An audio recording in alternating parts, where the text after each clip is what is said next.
All right, let's pick up right where we left off. So, again, technique video, we figured out how to get rid of fractions.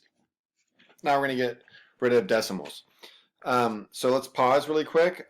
Go back to your notes with your algorithm, and let's just add one thing.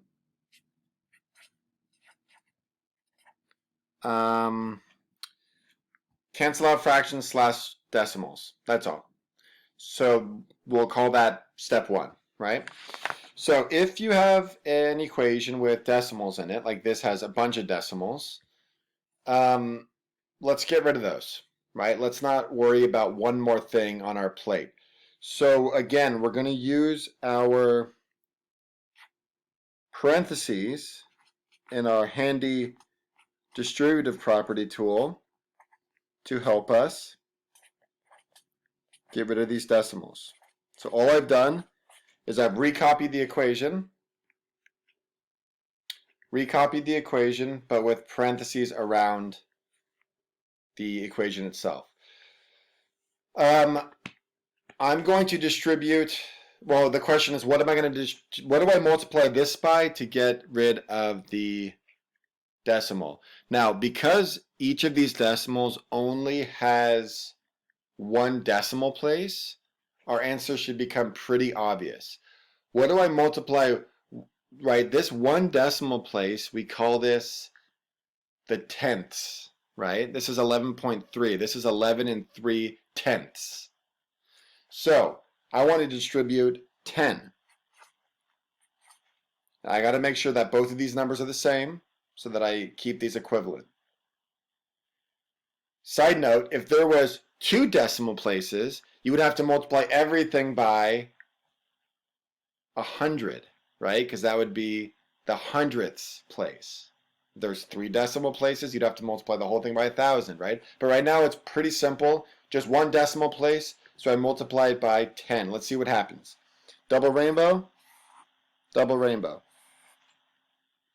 10 times 11.3 is 113x plus 128.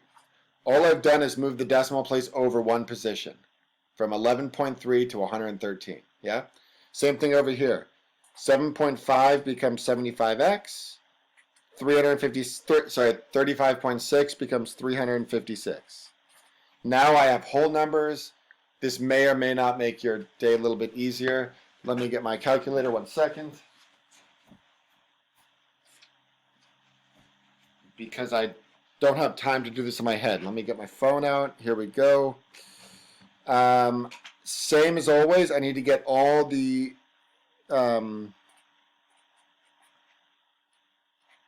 variables on one side.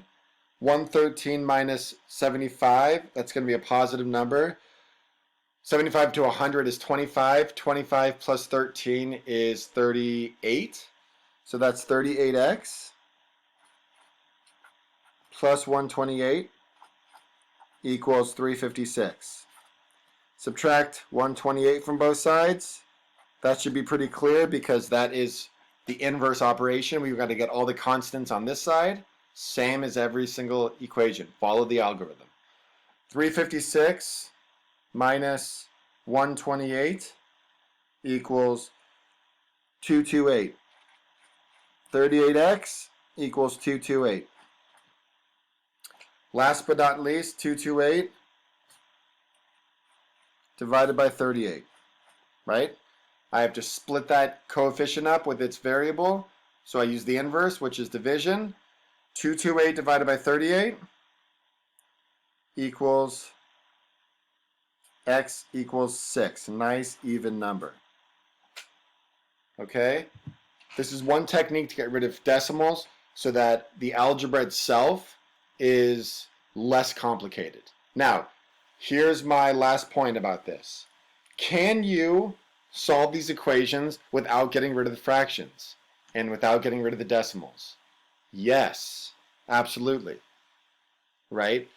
It just means you have to be really careful though. So if you're feeling super confident about adding and subtracting and multiplying and dividing fractions to get to practice your algebra, it's fine. You don't have to do these techniques, but I'm telling you, you're learning algebra for the first time. Why not do one step to make your job less complicated? And in my experience, less complicated means easier math. So keep this video close by in case you ever run into problems like this to simplify the task. All right, good job.